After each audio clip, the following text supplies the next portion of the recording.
Today, we're invited by BSN as part of their Long Story Short podcast series to host a panel on central bank digital currencies, or CBDCs. My name is Ben York, and I cover China-related development for Cointelegraph. I also work with institutional trading platform WooTrade, which makes this topic particularly meaningful to me as well. Over the last 2 decades, the two great powers, US and China, have displayed drastically different personalities and attitudes towards the central bank digital currencies. China is actively promoting DCEP, their digital currency electronic payment, throughout an extensive pilot phase. And they're going to release the digital yuan in the run-up to the Winter Olympics in 2022. Up to the present day, the US has not really taken a very clear stance on their role in this space, even though the US dollar still plays a very important role in our cryptocurrency space with a number of stablecoins pegged to the dollar. So that makes an interesting environment. And today we have experts who work very closely with CBDC projects, both internationally as well as with experience here in mainland China and abroad. So they're going to share their insights with our audience today. So we're very excited for that today. The speakers include someone who predicted that China would be entering this kind of CBDC space back in 2014. That's David Shin from Tezos. We also have Sean Lee, who runs the Algorand Foundation. Ifan will be joining us in a bit, I suspect, from Red Date, and Charles Dossie from Consensys. So why don't I give each of you gentlemen about 30 seconds to quickly introduce yourselves a little bit more thoroughly, and then we can get started. So why don't we start with Sean? Why don't you go ahead? Certainly, thank you. Good to meet you all, and good to see some old faces as well. This is a interesting topic to us all. Like you mentioned before, my name is Sean. I'm based out of Hong Kong. I run the Algorand Foundation globally, and we predominantly focus on building ecosystems around different projects, many of which are based on stablecoins and CBDCs type of payment and settlement type of use cases within our ecosystem. So very happy to be here and to contribute however I can. All right, thank you, Sean. David, why don't you go ahead next? Great, thanks. Good to be here. I am David Shin. I'm based in Singapore. I am the head of an entity called TZ APAC out of Singapore. We are the adoption entity for the Tezos ecosystem here in Asia. I have been in banking before I came into blockchain and digital assets. I was based in Hong Kong previously. One of the founding members of the Bitcoin Association of Hong Kong, and have a bit of a storied career with digital currencies and central banks, particularly during my banking days when I used to speak to the central banks about digital currencies, which we'll get into. So thank you. Awesome. And Charles, you're up. Absolutely. Thank you so much, Ben. So my name is Charles Dossie. I lead Consensys APAC teams. So Consensys in APAC is based out of Hong Kong, Singapore, Australia, and Japan. Consensys is one of the largest blockchain engineering company in the Ethereum space.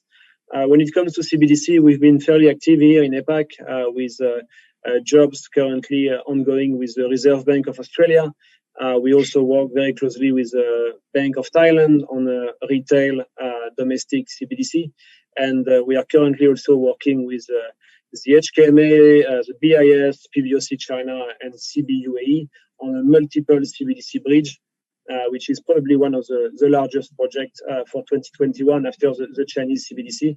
A very interesting use case in terms of wholesale CBDC use and early days of collaboration between different central banks.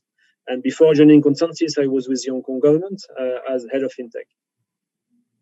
Okay, that's amazing. So it sounds like we have a very extensive experience and backgrounds here to draw on. So I'm looking forward to this.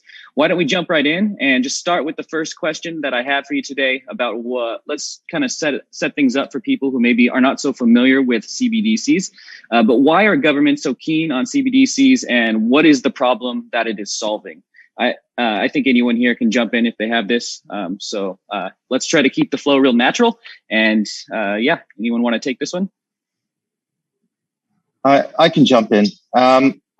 So I think central banks, from an economic standpoint, are quite interested because the cost of actually printing money, including the surveillance infrastructure, all the change that the coins that are created. All these things have a real value impact to the GDP for most economies. I think the last time I read, MasterCard did a research paper on this, and they were saying it was 1.5 or 1.6% of GDP for nations to be bearing the cost of printing surveillance and all these different things. There's only really two producers who can print money for central banks. One's in Europe, I believe one's in the US.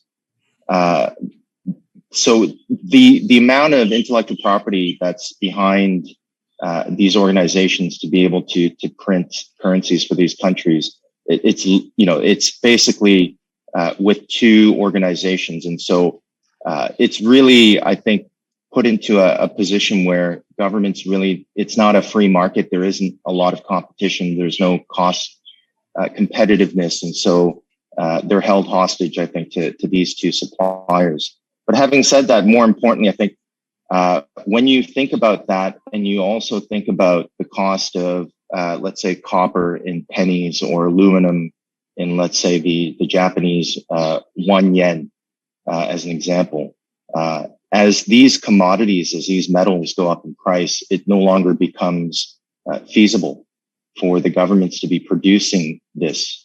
And that's why in Canada, they got rid of the penny, which was, it had a high composition of copper in it. In Japan, they got rid of the 1 yen because of the aluminum composition, and they'll continue to do this.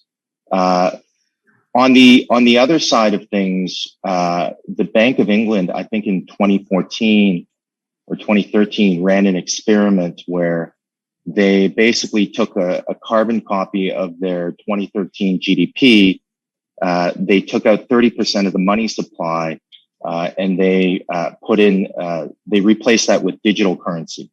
And then they ran simulations, and it showed, one of the things that it showed was that it created a higher uptick in GDP overall because of the circulation speed of currency, taking a bit of an uptick due to that digital component. So there is, two key things here. There's, the fact that there's a lot of risk put on two suppliers, and that hasn't grown over decades. It's been those two suppliers. There's risk in terms of the cost risk to the baseline coins that get created, as well as the cost of surveillance and printing overall. And then last but not least, the benefit of creating acceleration in your economy and the potential of increasing your GDP through that. That's a very good answer. Now, I was noticing you're focusing more on the financial reasons. I was wondering if there maybe Sean or Charles wanted to add more, maybe on like the benefits to the users themselves, or something in that vein. I think the user aspect is obviously very important, right? I mean, we're probably going to talk about DCEP in just a bit, but if you think about the notion of what's happened the last 10, 15 years with e-commerce and the use of mobile payments and whatnot, I think the notion of kind of physical money is slowly fading away. The need is still very real there, right? But the notion is the user experience have changed.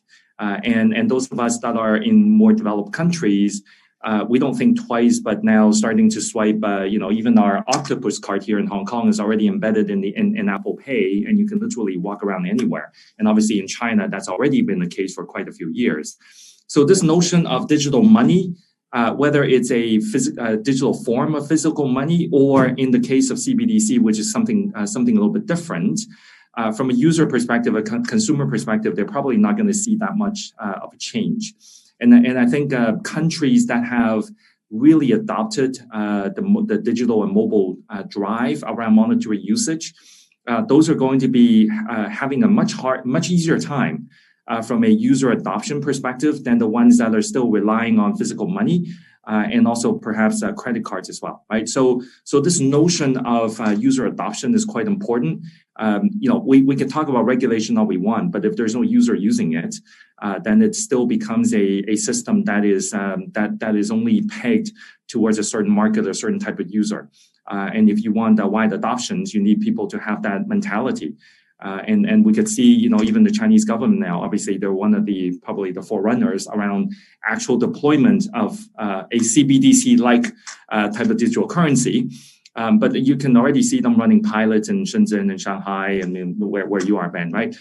And they're doing airdrops. I mean, airdrops used to be, they don't call it airdrops, but I mean, airdrop is such a term that is familiar in the crypto industry, but now they're doing airdrops in a sense, right? With the wrap packets. And I think that's part of that adoption drive around digital currency and especially with the implementation of rollout of CBDC. Those that are, on the preparation path way ahead than others is probably going to have an easier time to do so than others. Mm-hmm. Excellent. Yeah, I mean, from someone who's been based in China for about a decade, the concept of physical money seems very foreign to me now. Everything is done digitally, so I can see this transition happening very smoothly. So yeah, that's an interesting point. Charles, did you have anything to add on this? Sure, yeah. Maybe to supplement, I'd like to highlight what really accelerated the CBDC works of many central banks. So there was some early research made by many central banks from Hong Kong to the UK and many other central banks in Singapore as well. But really what triggered an acceleration of the agenda for all these central banks is really the Facebook initiative, Libra and now DM.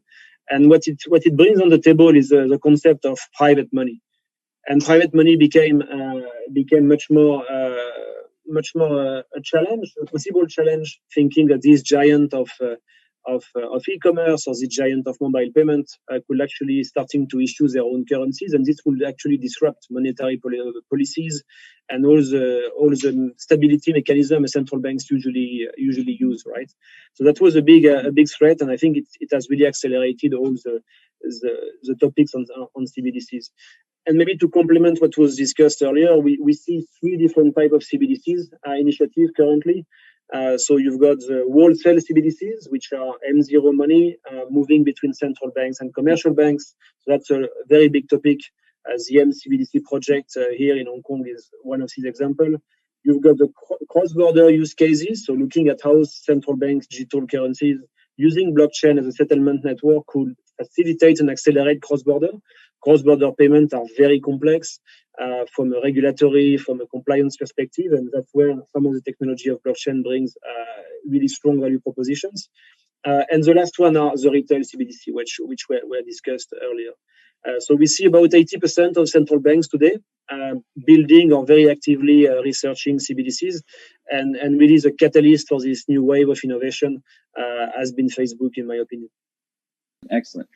Now we've kind of established the value proposition here. So it'd be good to move on a little bit more towards the challenges of implementing a CBDC. Obviously, it sounds great on paper, but to get an entire money system to shift into the digital world might be a little bit more difficult. So I definitely think, Sean and David, you are on the technical protocol side of development. So maybe you can share some light on this topic.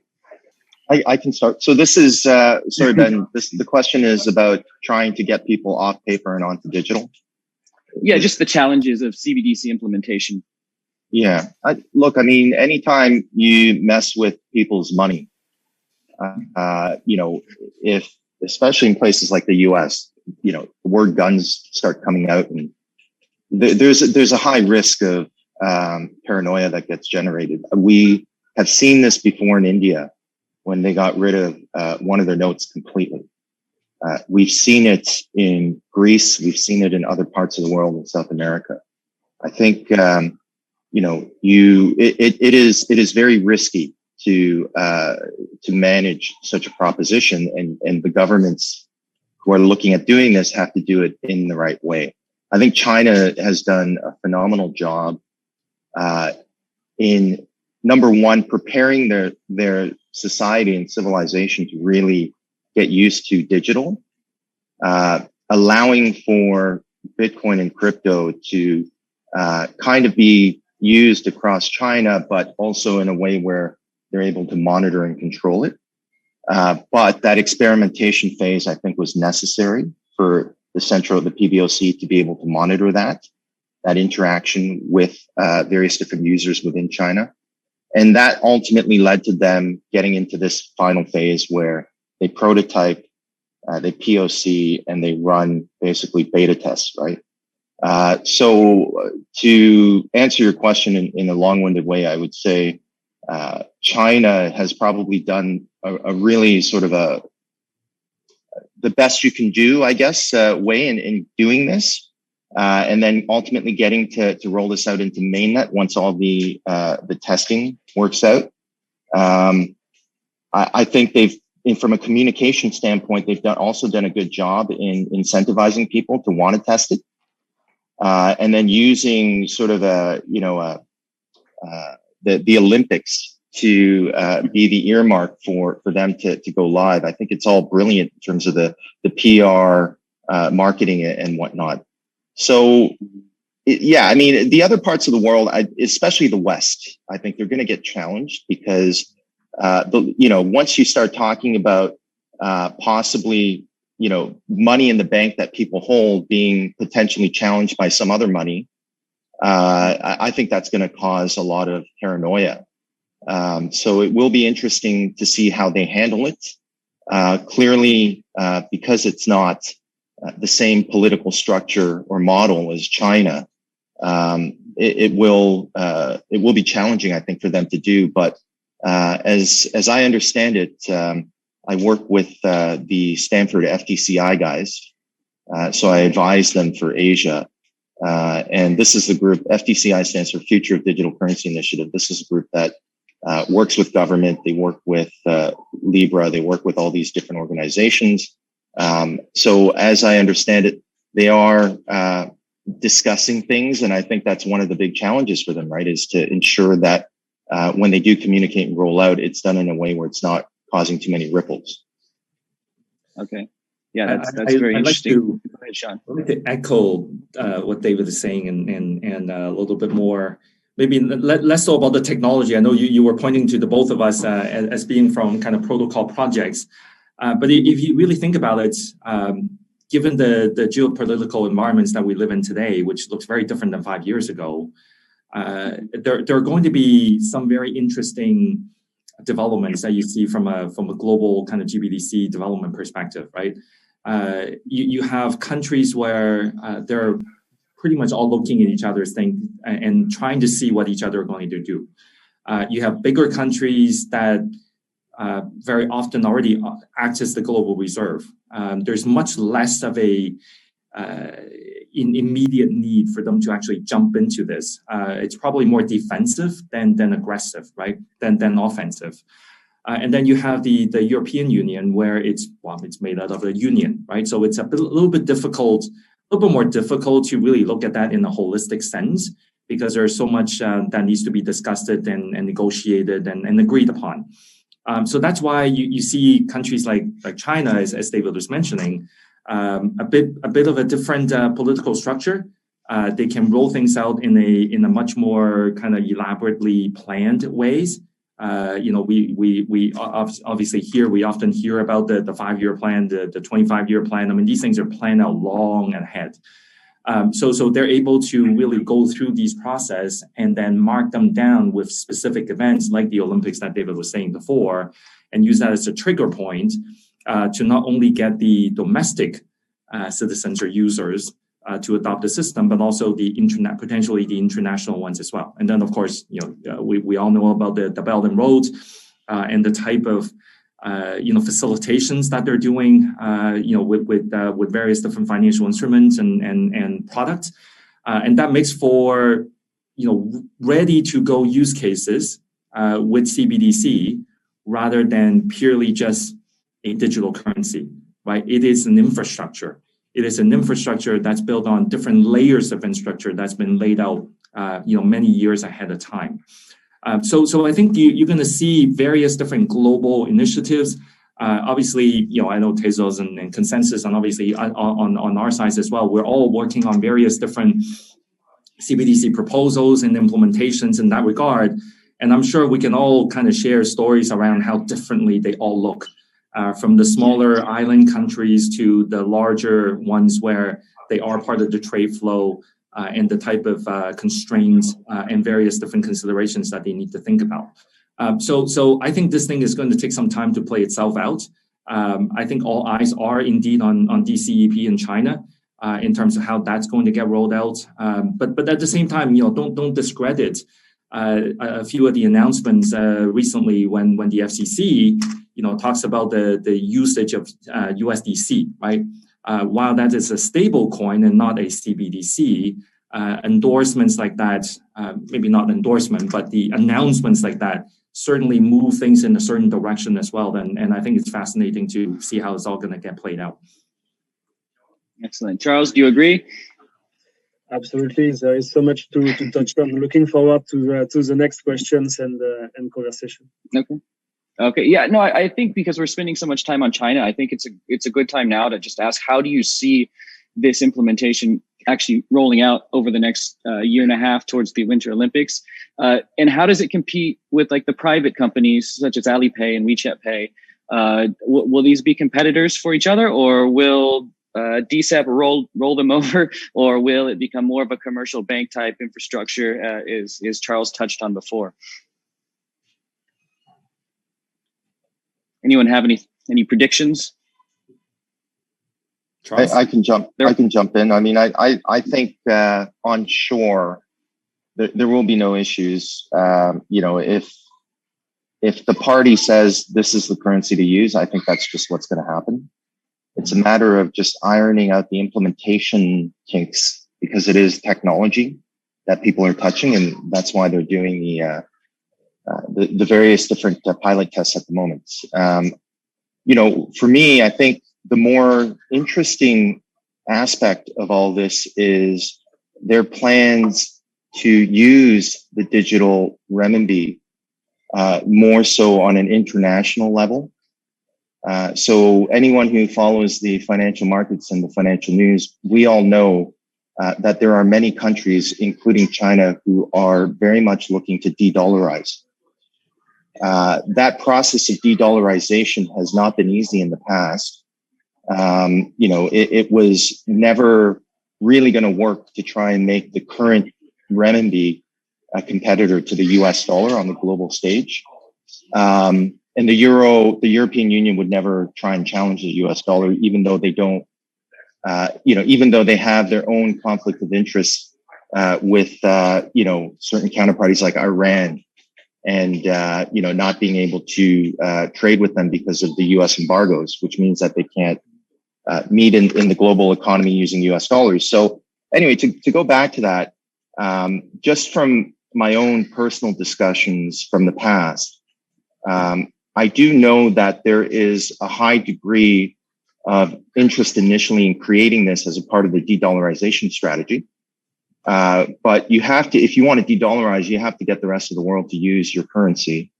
And I think one way that they wanted to do that is, and this is the interesting part, is through the One Belt, One Road strategy and the members that are part of this.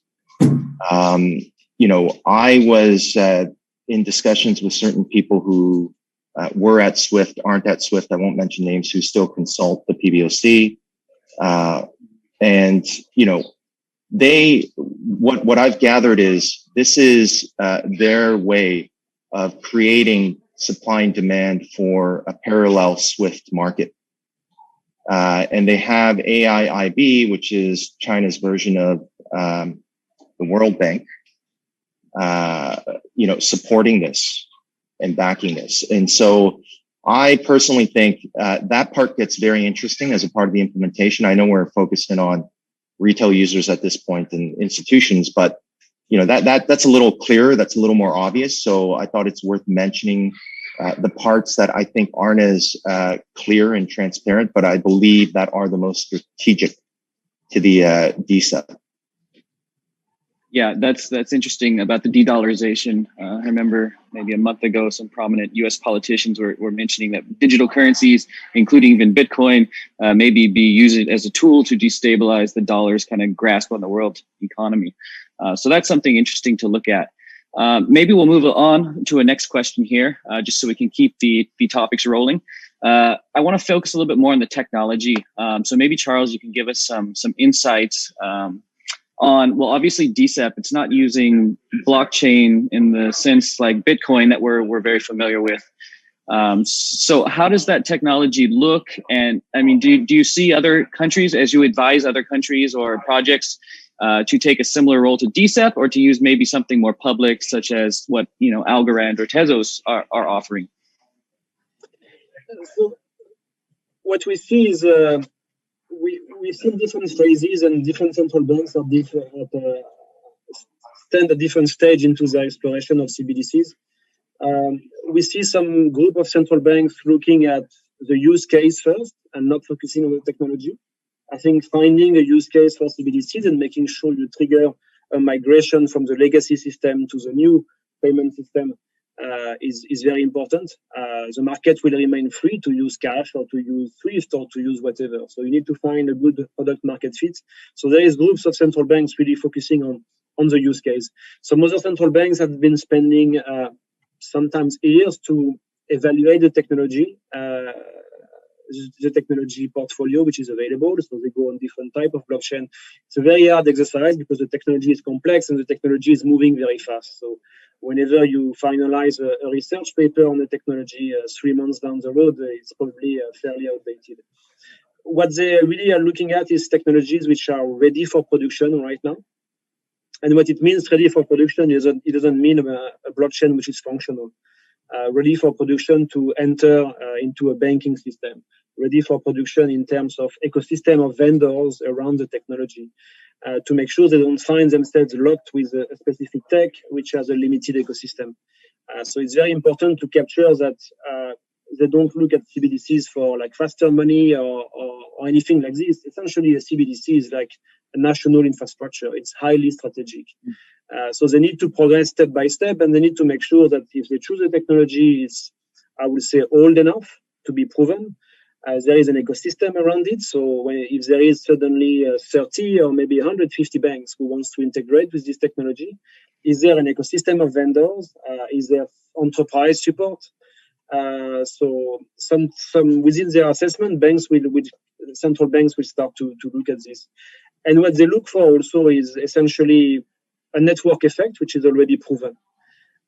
To make sure that usually you don't develop your CBDC for your domestic market only. You have also vision of cross-border transactions. You have vision possibly of global usage of your currency.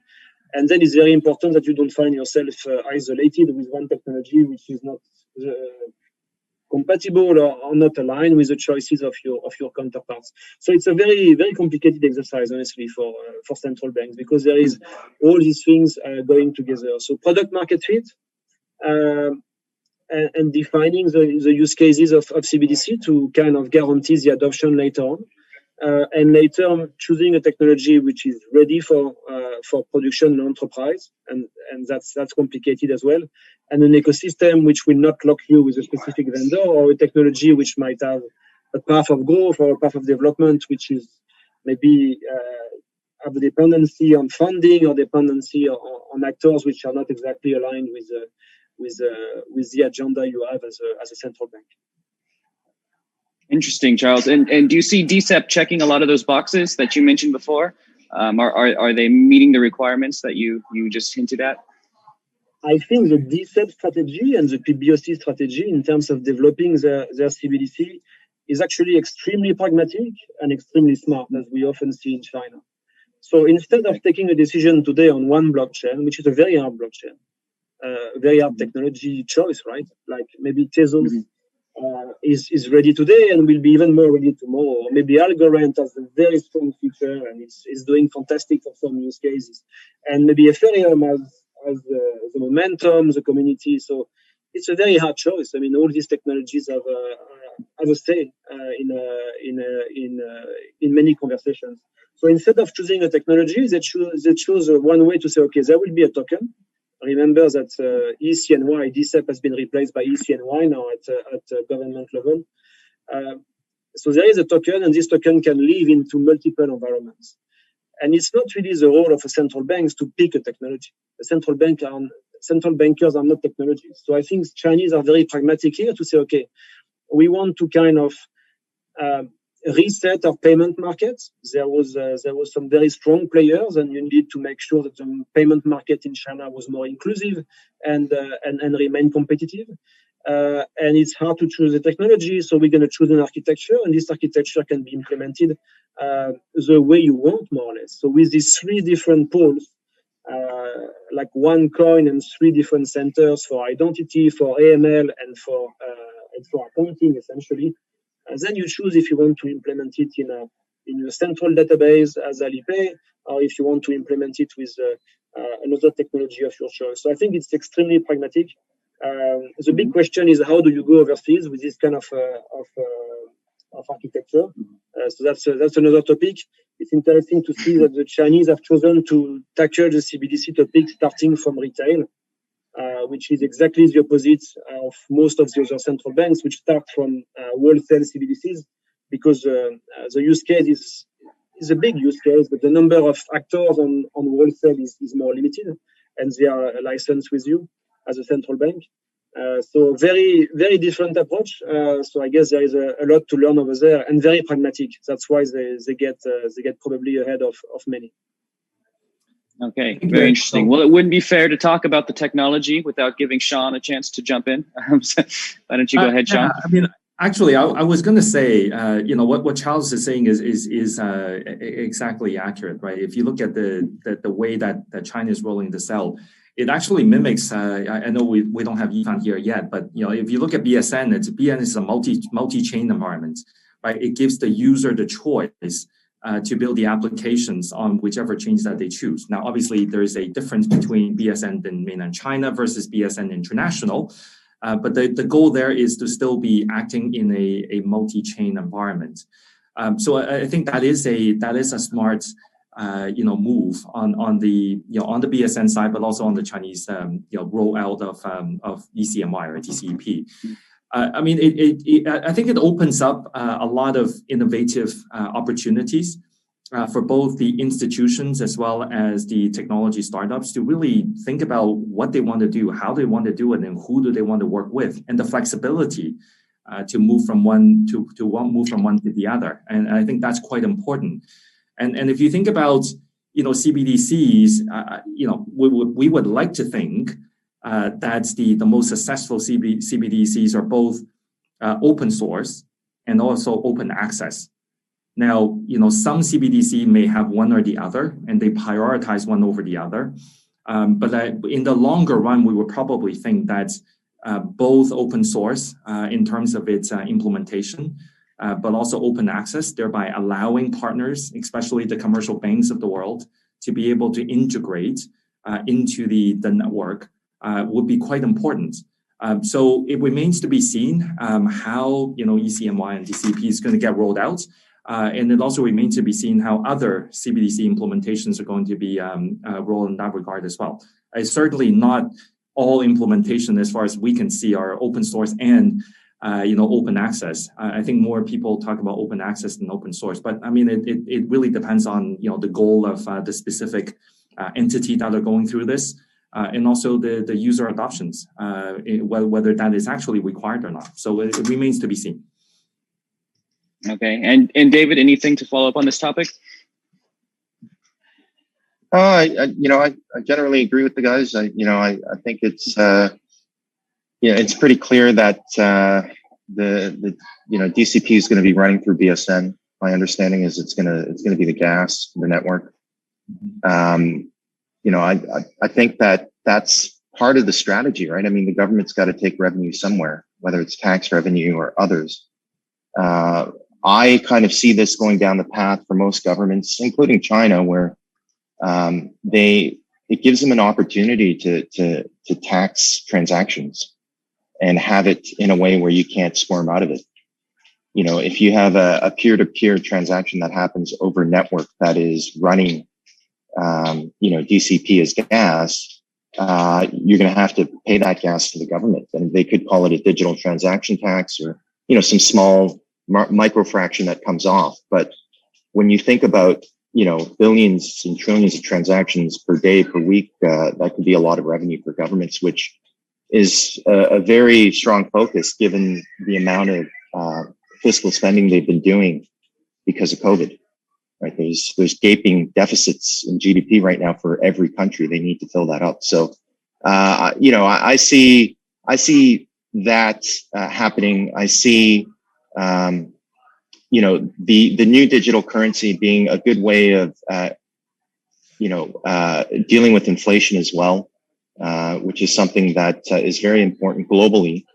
With the US, I was telling someone the other day, within one calendar year, so back in January of 2020, you had Donald Trump approve $2 trillion in stimulus because of COVID. And then in December of 2020, he did $900 billion just before he left.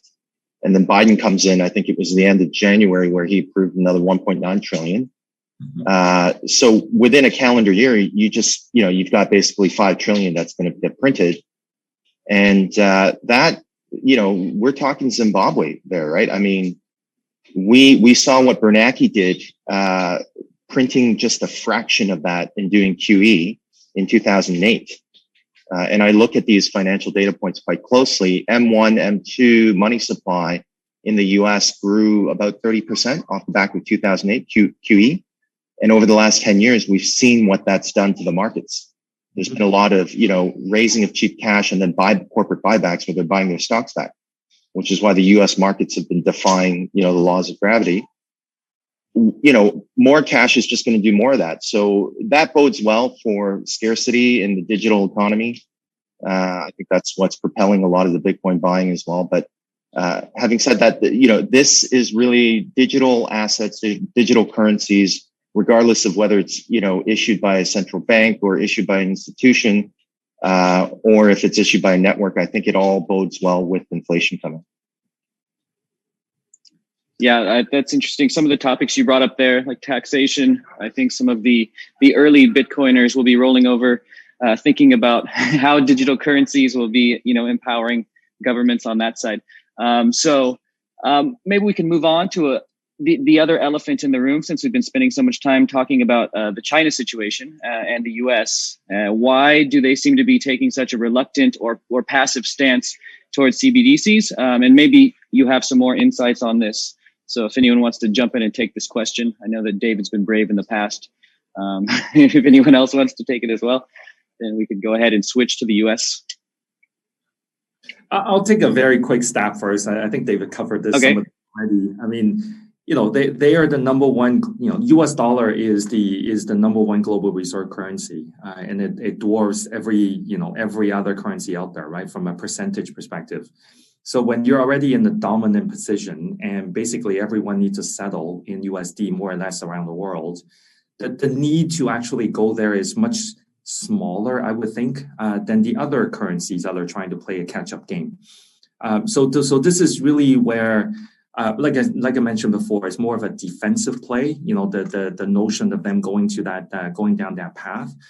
But at the same time, if you look at the regulatory side of things, it is also not as clear, right? There's a lot of you could call it flexibility, or you could call it also ambiguity in terms of how digital currency are being viewed, both from the crypto side and also in terms of stable coins and also in extension CBDCs.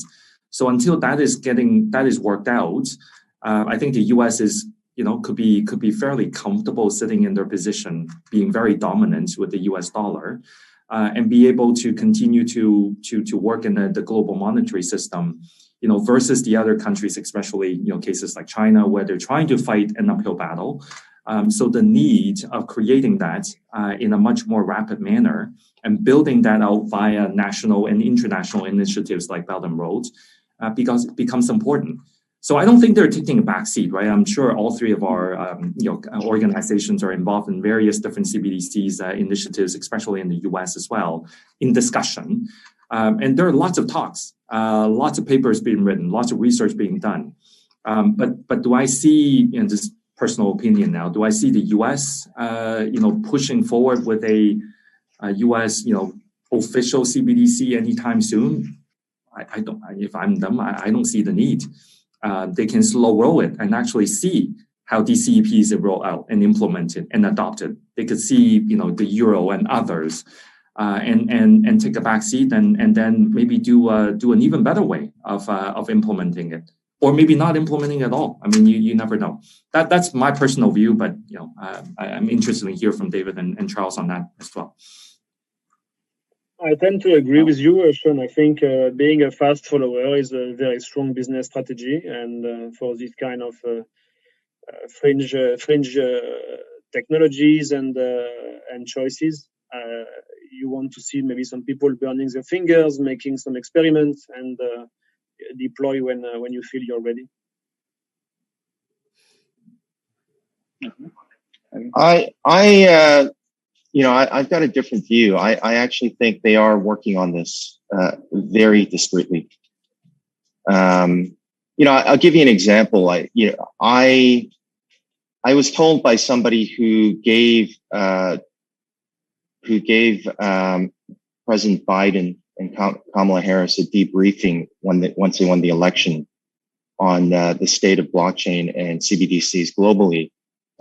He told me that one takeaway he got from that meeting was that they clearly feel they lost 4 critical years with Trump, particularly as it relates to certain strategic elements of government, including digital, as well as including things like rare earth. Okay, so let's use rare earth as an example. Like it was announced by China several months ago that they're locking up the supply of rare earth. They're not going to sell it globally. And that's basically a finger to the US because they know they need it for various different things. But I also know that, there are parties in the US quietly looking to access rare earth mining projects outside of China for this very reason. But is that public and do people know about it? No. And I think it's the same for their digital dollar. I believe that they are probably working on that. They're probably also working on some sort of digital ID, just like China is as well. This is, at the end of the day, this is really about traceability and data collection going forward because, really governments have lost a lot of control with flows of money going in and out of their country. I think because of that, they feel that they're losing tax dollars. And we've seen a lot of headlines, in particular at the corporate level, where tax dollars are being lost. They're trying to recoup it back, whether it's in Europe or the US, or even in China. And so I think that's very important to these central banks. And there's a lot of balance sheet pressure because of the fiscal hole that they've dug due to COVID. So, look, I mean, that's a long way of me saying I do personally, if I was a betting man in Vegas, I would bet that they are working on something. It's very, very discreet at this point. I think we would agree.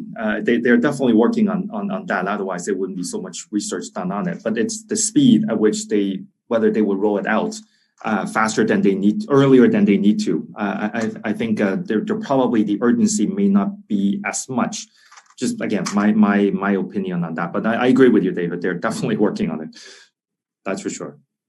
And I think there is a way also to think, and I'm clearly brainstorming here, but if you think at the US dollar, you have different players to work with you. So you are the central actor, obviously, as a minter of the money. But you can also empower and guide your banks to start issuing private money. So depending who you are and what is the context of around your central bank, you might think, okay, I want to remain very central and being the ultimate issuer. But you might also have strategies. So you've seen an announcement from JP Morgan. You know about USDC, obviously. So there is probably some experiments around stablecoin, which can be a first step before the US dollar gets officially minted on the blockchain by Federal Reserve. So there is probably some regulations which are relaxed to let the private sector innovate, and maybe that's one way also for the US government. But I'm just brainstorming here to say, okay, I will let the private sector lead that, as the US often let the private sector lead quite a few things in terms of infrastructure or business. that opens another can of worms when you talk about trust with the private sector, and that's something in China. Obviously, there's a lot more cooperation between the private sector and the national government. I mean, do you see the U.S. allowing something in the private sector to really expand to the point where it might fill the use case of a CBDC? Yeah, look, I mean, I don't think the U.S. does a very good job of making it look like they give full autonomy and there is no intermittent line with public and private sector, but there really is. Like, you look at Amazon, right? There was a big fuss about this huge military contract that they just kind of automatically won recently. I also think Google's in bed with the government there. I think, look, there's a whole laundry list of them. In terms of the payment side, do I think that PayPal's at the table? Do I think Facebook's at the table? Visa, absolutely 100%. Do they want to give the perception that they're at the table? No, probably not, for various reasons. But, to me, I think that there is a lot of coordination here. And they tried making it public at one point with Libra, right? I mean, I think that was the experiment, the coming out moment where they tried to make it look like it's all coordinated, one voice at the table. And it really scared a lot of people. So probably some lessons learned in terms of how they come out with the communication, the coordination around those partnership efforts. I did hear, and I don't know if this is true, but I did hear that AWS is getting involved in working with central banks, which is sort of, I guess, the West version of BSN, so to speak. So it does sound like there is some rumblings with private side working with public side. Okay, very interesting. As we slide into the last 10 minutes here, I kind of wanted to take an opportunity for you guys to explain how you're positioning your respective companies to be in the middle of this central bank digital currency space. So maybe we can start with Sean and talk a little bit about what Algorand's doing to be there for the next decade of development. Look, this is an evolving space. So I think for us, this is as much learning on our side as much as we are advising. I think this is going to be an evolving space for many more years to come. Obviously, we started with an announcement with the Marshall Islands a little while back, and that was an implementation that is probably a little bit different, right? I think all the definitions and all the variations of CBDCs are quite different in that regard. But we went through with the Marshall Islands as a way to really understand and get into the space and looking at the specific requirements when an island country like the Marshall Islands in terms of their specific needs and also their aspirations on where they need to go. That implementation has a fixed percentage in inflation built right into the algorithm, right? It's a 4% increase every year. So they've done enough economic kind of research and modeling around what that would mean for their country, but also in terms of attracting international monetary flow to go through that with the launch of the SOV. So we learned obviously quite a bit going through that project, but we're also involved in probably about a dozen or so other countries, implementation or at least a consultation at this moment. So I think, like I said before, it's much more. It's equal learning, equal advisory. There's some countries that are looking at, the advantage of having a centralized version versus a decentralized version, and what are some of the advantages that each one can bring, and which one can map much closer to their own regulatory requirements as well as user adoption, rather than the other. Now, those of us that are in blockchain, obviously, we tend to think that a decentralized system brings more value, more fairness, more openness, more transparency. But that's not necessarily shared across the board, especially from a government and central bank perspective. So there are various different, there are variations that we're seeing out there. And we are on the technology side, and as a layer one protocol, obviously we're adjusting along the way to see which use cases are best fit using our technology. But it is going to be an interesting space, and I think we're learning as we go. Great. Thanks, Sean. David, did you want to jump in here? Yeah, sure. I mean, for us, I think that the big headline was really around the Bank of France, Central Bank of France, and SocGen working with us on their POC. The way and that was all our Nomadic Labs team in France. They do a great job with that. They did a great job with that. Here in Asia, we have spoken to various central banks as well. And, the one thing I will say from Asia's perspective, and I think the guys in France would agree with me as well, is, for Tezos, we look at ourselves as one component of the ecosystem.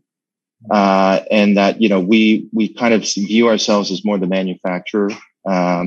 You've got suppliers, you've got retailers, you've got distributors, and all those components have to come together for you to create a supply chain for this new money. But in addition to that, everyone's learning, right? I mean, I think that's the elephant in the room, where people just don't want to kind of look in the mirror and say, hey, we're all learning, right? Because, I've been in banking for almost 20 years, and this is a whole new paradigm. And anyone who's been in technology for just as long, they'd probably tell you the same thing, because we are converging. It's an inflection point, right? Or a convergence point where you've got technology and finance coming together to create new money. And so it's something where I think you have to ensure that you have the right partners, that you recognize that it's an ecosystem play, and that you are ensuring that everyone is contributing in the right way for their area of specialization. So that's how we look at it.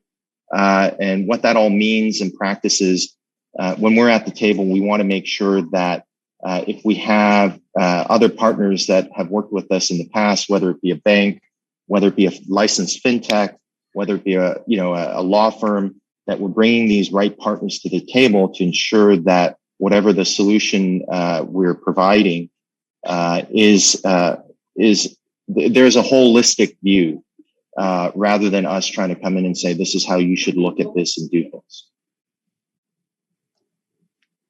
Excellent. Charles, did you want to add a bit there at the end? Sure. So Consensys has been involved with Build around the world on CBDC since 2018. So it has helped us to really grow this knowledge internally, adjust some of the products, understanding the flows and how this space is growing also. And this kind of early experimentation with central banks has helped us really to do very well with this phase we are currently in, where central banks are really accelerating and building. So the way we position Consensys within these conversations is the expertise and the experience we have in different parts of the world for CBDCs, but also the tools which are enterprise ready. And I think this resonates well. I don't think the technology is the core of the conversation. When you speak with central banks, they look at the full ecosystem. As David and Sean mentioned, it's an ecosystem of technologies, of vendors, of people which can offer the support later on. And at Consensys, we have this critical size, which allows us to cover quite a few of these requirements. And what we try is to help central banks also to educate them, obviously, to co-build with them. So you will be surprised how many central bank deploy teams with us, and they get their hands on the code, and they get through the learning curve. So that's something we are always very much welcoming. And also helping them to build use cases. It sounds a little bit cheesy, but CBDCs are not about faster money. No one needs faster money. Money is fairly fast today, and faster money will not trigger migration from one infrastructure to another. So we have to think about programmable money. So what does programmable money means? What kind of use cases do you have behind? So it takes a lot of engagement with the private sectors also, which are involved within Build usually, to create some early tractions, early buy-in, and early feedback to adjust on the way. So we try to be a close and very pragmatic and hands-on partner, and it has been doing well so far. Okay, excellent. Well, we've reached the end of the hour. I have to say, you guys were very great panelists. I was expecting to be breaking up fights and disagreements, but it seems like you all have a very similar view on the direction of the industry. which is very positive to see. So I would like to thank you all again, Sean Lee from Algorand Foundation, David Shin from Tezos, and Charles Dossi from Consensys. Thank you for joining us today. And yes, let's keep building.